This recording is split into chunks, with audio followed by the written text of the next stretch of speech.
Hey folks, welcome to the 30 Days to Learn Adobe After Effects course. My name is Vincent Nguyen, and today in this lesson we're going to be discussing about RAM previews and how to preview your results in real time within After Effects. In the previous lessons we took a look at the timeline, how to apply effects, how to use keyframes, and how to keyframe animations for effects. So once you have all your stuff animated, it's really nice to see how your work is coming out in real time, and we can preview that. Now, previously, as you may have figured out, you are able to kind of scrub through your timeline here and figure out, how is your animation going to look. But when you're scrubbing through the timeline, this is not real time. The speed of your animation is based on how fast you drag or scrub through the timeline. So what if you really wanted to see how the animation is going to look like once you render it out, once you export it and upload it to YouTube or Vimeo? How do you see your animation playing back in real time? So one thing you need to know a little bit about After Effects, at least for at the time being, is that there really is no super fast way to play back what you have in your composition, with quick speed and ease. You're gonna need to do something called a RAM preview, which means it's going to, temporarily use the RAM and temporarily render out this animation here so you can see it play back in full time. Now, when you RAM preview, this is not the actual exporting process. This is just pretty much using your RAM to preview out what you have in your composition. That way you can see it play back in real time. So how in the world do we RAM preview something? Well, in the previews panel right here, now if you don't see this panel, you can go to Window and make sure that the preview panel is checked here. So in the preview panel, you can hit the RAM preview button, which is the furthest play button on the right side here. And once you hit RAM preview, you can see the status of your previewing right here, 3 out of 120 frames requested. Now, notice how your composition is changing right here. The preview composition panel right here is changing. And that's showing you the progress of your animation. You can also see the progress down here too with this little green bar. So currently, the green bar is where you're currently previewing right now and where your RAM is currently previewing the animation here. Now your green bar is going to continue to render out your animation until it reaches the end of the workspace area right here, which we defined, or when it runs out of RAM. Sometimes you may not have enough RAM, so you can't preview all this out. It may just stop at 3 seconds, it may just stop at 5 seconds. It just depends on how much RAM you have and how powerful your PC or your computer is. But currently, I am at the full resolution here, and I'm rendering about, maybe 1 frame every 2 seconds or so. And I'm at 24 frames out of 120, so this whole 5 seconds here is about 120 frames, and we're currently on the 26th frame. So as you can see, this is taking a while. You can see your progress over here or up here, and this little status indicator here is showing you the progress of the frame, or or how long it's taking to render out the frame here. So approximately 1 or 2 seconds. And as you can see, that the process is very, very lengthy, and it can take a very, very, very long time, especially if you have maybe like a 2-minute composition work or a 3-minute composition work. And keep in mind, this is nothing intensive here. All I have is a background layer, a text layer, and the CC light burst effect.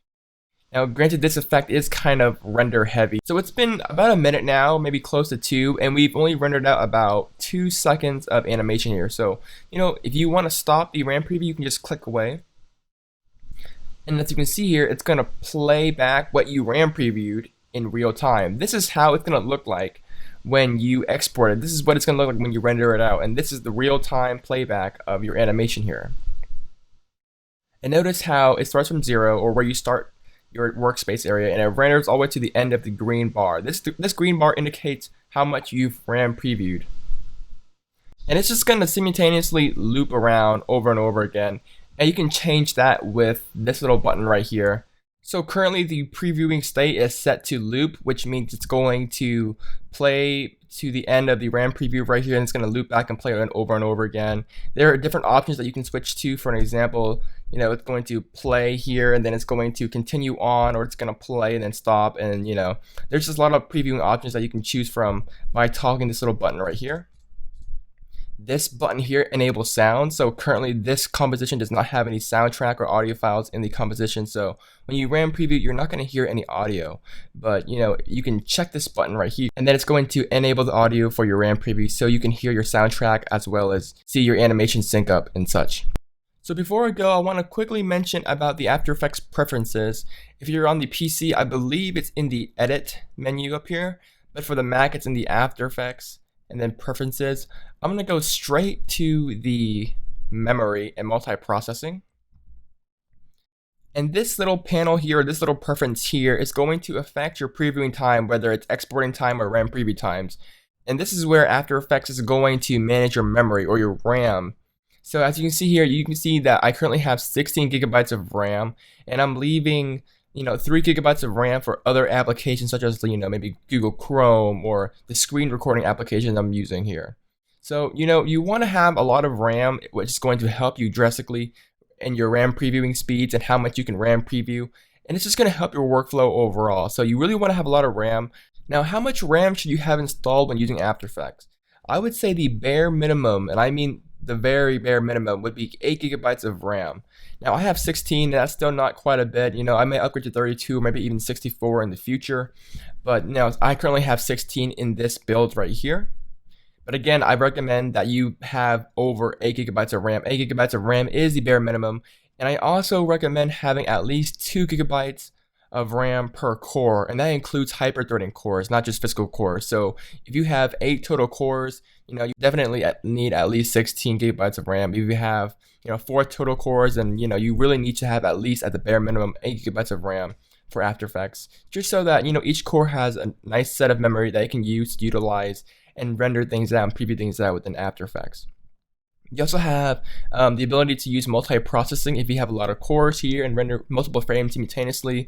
This is more of the technical side, so I don't want to get into it, but if you're tech savvy enough, you should know how to manage and use this. I just recommend that you at least have maybe 3 or 4 gigabytes left for background stuff or for the CPU, just so you don't run out of memory for other applications beside After Effects. So this has been just a really basic, rough introduction to the RAM preview within After Effects and how you can preview your work within After Effects in real time. So in the next lesson, we're going to be discussing a different type of rendering, which is rendering for final output or exporting. And this is where we're going to be actually exporting our animation here or our project into a shareable format such as a QuickTime movie format, etc., and how to look at the render queue and such like that. So if you guys have any further questions, don't hesitate to leave me a comment in the forums. I'll get to them as soon as I can. Once again, guys, my name is Vincent Nguyen, and I'll see you guys in the next lesson. Bye, guys.